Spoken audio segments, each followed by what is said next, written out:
صدقہ اور خیرات کا اجر۔ انفاق فی سبیل اللہ اور فقیروں اور ضرورت مندوں کی حاجتوں کو پورا کرنا اللہ تعالیٰ کے نزدیک اعمال محبوبہ میں سے ایک پسندیدہ عمل ہے۔ اللہ تعالیٰ نے قرآن مجید میں جگہ جگہ صدقہ و خیرات کی فضیلت و اہمیت اور دنیا و آخرت میں اس کے فوائد بیان فرمائے ہیں۔ لہٰذا ہمیں سب سے پہلے صدقہ کے معنی و مفہوم کو سمجھنا ہوگا۔ اگر ہم اس موضوع کا بغور مطالعہ کریں گے تو ہمارے سامنے صدقہ کا لفظ اپنے وسیع مفہوم میں استعمال ہوتا ہوا نظر آئے گا۔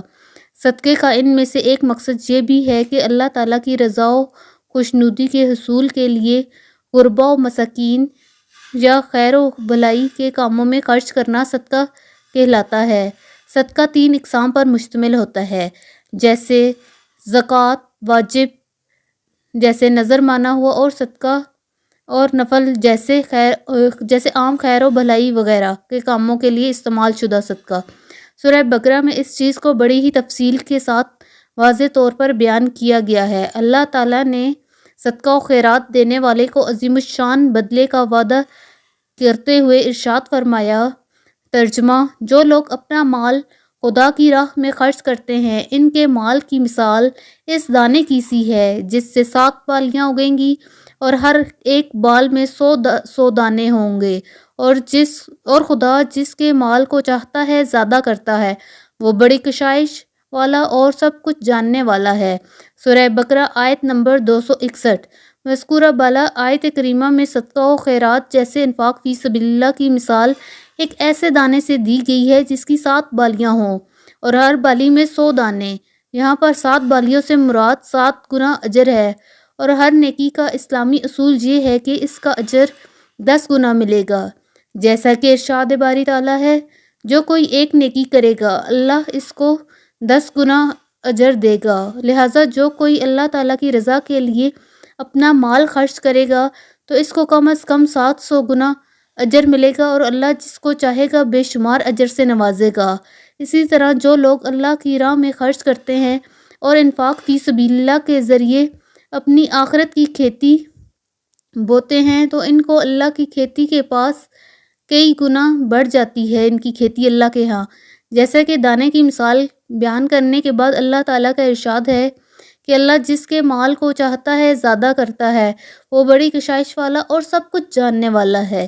مسند احمد کی روایت میں ہے کہ رسول اللہ صلی اللہ علیہ وآلہ وسلم نے فرمایا، جو شخص اپنی بچی ہوئی چیز فی سبیل اللہ دیتا ہے اسے 700 گنا کا ثواب ملتا ہے، اور جو شخص اپنی جان اور اپنے اہل و عیال پر خرچ کرتا ہے اسے 10 گنا اجر ملتا ہے۔ بیمار کی عیادت کا ثواب بھی 10 گنا ملتا ہے۔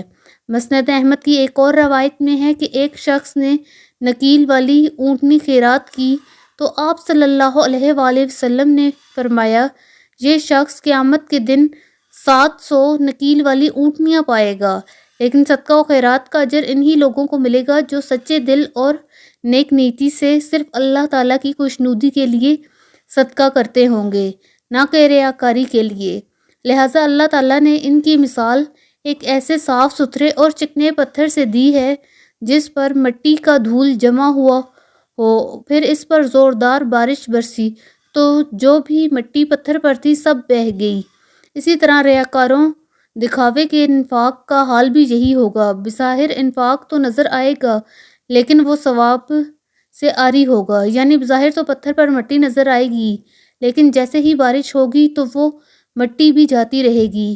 اسی طرح اس کے احسان جتانے یا ریاکاری کرنے سے اس کے صدقے کا ثواب جاتا رہے گا، اور جب وہ اللہ تعالیٰ کے پاس پہنچے گا تو اس کا کوئی اجر نہیں پائے گا۔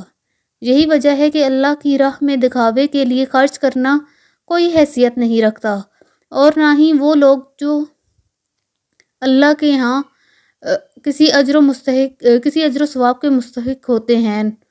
اللہ تعالیٰ نے جسے مال نوازا ہے اسے اپنی راہ میں خرچ کرنے کا حکم بھی دیا ہے، لہٰذا ہمیں انفاق فی سبیل اللہ کی بہترین مثالیں نبی کریم صلی اللہ علیہ وآلہ وسلم اور خلفائے راشدین کے دور میں ملتی ہیں۔ یاد کیجئے وہ وقت جب نبی کریم صلی اللہ علیہ وآلہ وسلم اور صحابہ کرام نے مکہ سے مدینے کی طرف ہجرت فرمائی تو ان کے پاس ایمان کی عظیم دولت کے علاوہ اور کچھ نہ تھا۔ مال و دولت کے اعتبار سے وہ بالکل غریب تھے، پھر بھی انہوں نے آگے بڑھ کر جس طرح صدقہ اور خیرات کیا وہ خود اپنی مثال آپ ہے۔ اب سوال یہ پیدا ہوتا ہے کہ کیا صدقہ کرنے کے لیے مال ہی کا ہونا ضروری ہے یا بغیر مال کے بھی صدقہ کیا جا سکتا ہے؟ اسی طرح کیا وہ لوگ صدقے کے ثواب سے محروم ہو جائیں گے جن کے پاس مال و دولت نہ ہو؟ یہ وہی سوال ہے جو صحابہ کرام رضوان اللہ علیہ اجمعین کے ذہن میں بھی پیدا ہوا، اور وہ اس کو لے کر نبی کریم صلی اللہ علیہ وآلہ وسلم سے شکایت کرتے ہوئے کہہ رہے تھے کہ مال والے ہم سے ثواب میں آگے بڑھ جائیں گے، کیونکہ وہ بھی نماز پڑھتے ہیں جیسا کہ ہم پڑھتے ہیں، وہ بھی روزے رکھتے ہیں جیسا کہ ہم رکھتے ہیں، لیکن وہ مال کے ذریعے صدقہ و خیرات میں ہم پر فضیلت لے جاتے ہیں۔ تب آپ صلی اللہ علیہ وآلہ وسلم نے انہیں تسلی دیتے ہوئے ارشاد فرمایا، ہر سبحان اللہ کہنا صدقہ ہے، بھلائی کا حکم دینا اور برائی سے روکنا صدقہ ہے، اور کسی کو سواری پر سامان اٹھا کر دینا بھی صدقہ ہے، غرض ہر بھلائی صدقہ ہے۔ جیسا کہ حضرت جابر رضی اللہ تعالیٰ عنہ کی روایت سے ہے کہ رسول اللہ صلی اللہ علیہ وآلہ وسلم نے فرمایا، ہر بھلائی صدقہ ہے۔ اس حدیث سے معلوم ہوتا ہے کہ صرف مال خرچ کرنے سے ہی صدقہ نہیں ہوتا، بلکہ اللہ کی دی ہوئی دوسری صلاحیتوں سے خرچ کرنے سے بھی صدقے کا ثواب حاصل ہوتا ہے۔ جیسے کہ ابو موسیٰ اشعری رضی اللہ عنہ روایت کرتے ہیں، رسول اللہ صلی اللہ علیہ وآلہ وسلم نے ارشاد فرمایا، ہر مسلمان کے ذمے صدقہ ہے۔ لوگوں نے کہا، اگر اس کے پاس کچھ نہ ہو؟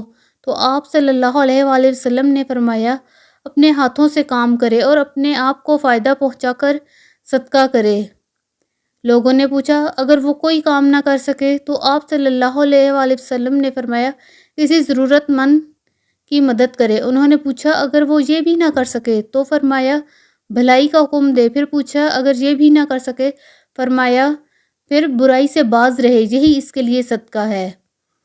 حضرت ابو ذر رضی اللہ تعالیٰ عنہ سے مروی ہے، ایک اور حدیث میں رسول اللہ صلی اللہ علیہ وآلہ وسلم نے فرمایا، تمہارے اپنے بھائی کے سامنے مسکرا دینا تمہارے لیے صدقہ ہے، اور تمہارا نیکی کا حکم دینا اور برائی سے روکنا تمہارے لیے صدقہ ہے، اور تمہارا راستے سے پتھر یا کسی بھی تکلیف دہ چیز کا ہٹانا بھی تمہارے لیے صدقہ ہے۔ غور کیجئے ہمارا دین کس قدر آسان ہے کہ وہ ہر قسم کی طبیعت اور ہر قسم کے حالات سے دوچار انسان کے لیے بھی صدقے کا موقع فراہم کرتا ہے، بشرطے کہ وہ نیک نیت اور مخلص ہو۔ اللہ تعالیٰ سے دعا ہے کہ وہ ہمیں بھی صدقہ و خیرات اور بھلائی کے کاموں کی توفیق عطا فرمائے، آمین۔ اگر آپ کو میری ویڈیو پسند آئی ہو تو میری ویڈیو کو ضرور لائک کیجیے گا۔ اس ویڈیو میں ہم نے صدقہ کے بارے میں تفصیل سے بیان کیا کہ صدقہ کی کیا اقسام ہے اور صدقے کا کم سے کم درجہ اور بلند درجہ کیا ہے۔ اللہ تعالیٰ ہم سب کا حامی و ناصر ہو۔ اللہ حافظ۔